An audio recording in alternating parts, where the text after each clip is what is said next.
نن پنجشنبه د جولای 15 او د چنګاښ 24مه نیټه ده. د خبرونو سرټکي. نړیوال بانک له افغانستان سره د خپل مرستو پر دوام ټینګار کړی. ملګري ملتونه وایي د افغانستان نیمایي نفوس بشري مرستو ته اړتیا لري. او په بلوچستان کې چاودنې د پوځي افسر په ګډون 3 پاکستاني عسکر وژلي دي. سلامونه، زه قدرت الله هاشمي یم. تاسو د ځلا نیوز خبري ساعت ګورئ. ولسمشر غني د نړیوال بانک د آسیایي برخې له مرستیال هارت ویکشیفر سره خبرې کړې دي. په دې مکالمه کې په افغانستان کې پر روان اقتصادي وضعیت او د نړیوال بانک په همکارۍ خبرې شوې دي. ولسمشر غني ویلي چې د جګړو او وچکالۍ له امله افغانان له پراخو ستونزو او سختیو سره مخ دي. نو له همدې امله د نړیوال بانک په څیر نړیوالو بنسټونو ته پکار ده چې خپل مرستو ته ادامه ورکړي. نړیوال بانک ویلي چې دوی په خپل ژمنو ولاړ دي. تل یې اړینو مواردو کې مرستې کړي او هڅه کوي په خپل راتلونکو غونډو کې اړمنو افغانانو ته د مرستې رسونې په څرنګوالي خبرې وشي. نړیوال بانک همداراز ویلي چې په افغانستان کې به په بیلو برخو کې پروژې روانې وي. ملګري ملتونه وایي د افغانستان نیمایي وګړي بشري مرستو ته اړتیا لري.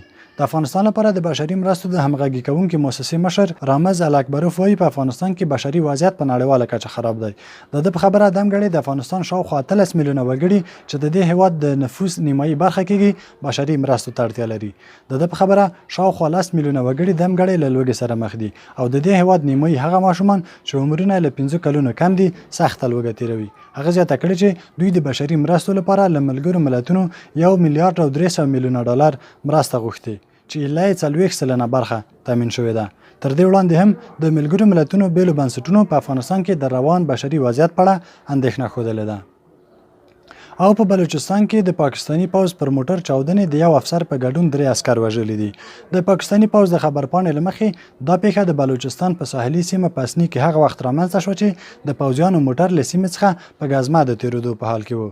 په یاده چاودنه کې لومړی د 2 عسکرو وژل کېدو او د 2 نورو ټپي کېدو راپور ورکړل شوی و. خو وروسته پوځ ویلي چې په یاده پیښه کې ټپي شوي پوځي د ژورو ټپونو له امله په روغتون کې ساه ورکړې ده.